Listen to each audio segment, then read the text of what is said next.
Okay, elaboration, and this is where all the nuts and bolts of the story, all the extra information comes in. This is where the majority of the work is done, and it's probably the majority of the parts that no one reads. So elaboration covers the main details of the story, including who, what, where, why, and how. Now there's one detail missing, and I'll explain why in a minute.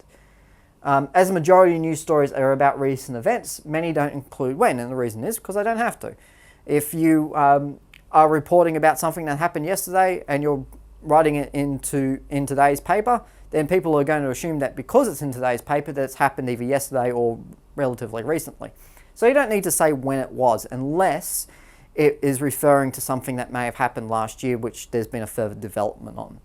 So it may give us a bit of a when, but that's when the original story happened and not necessarily what this new development was. So it doesn't need to say when, and particularly one of the great things about not saying when is you can use a news story from a couple of days ago and print it as today's news and just say that this has happened and these people were affected by it, and it doesn't matter if it happened last week, it can still go in tomorrow's paper. And that's essentially what a lot of news stories try and do, is they'll try and represent what has happened in terms of it happening recently, and because of the fact that it's in today's paper, that's obviously happened fairly recently. All right, the elaboration will often focus on the most important details first.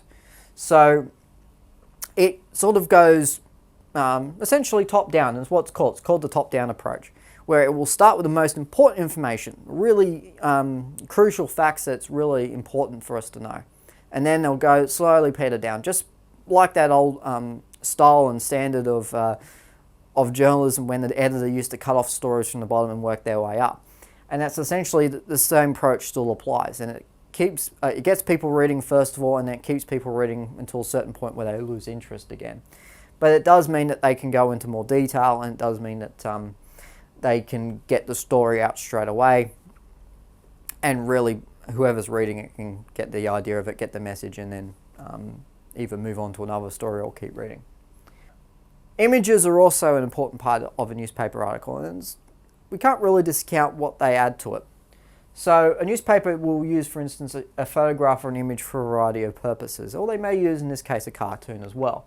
Some illustrate, some expose, some are used as a form of evidence or a source as well. So you often see from time to time in front of the newspaper, exclusive photo of this, and it's a big scandal, and that's what the story is about, is what is contained in that photo.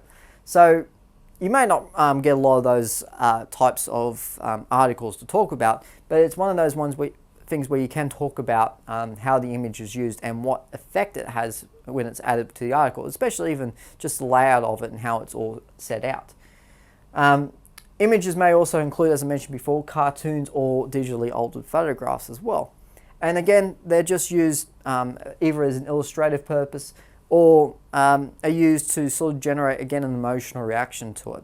Whether or not it's being biased or unbiased, I'm not going to judge on that, but in principle, it's there for a purpose of being able to illustrate, expose, or be used as a source.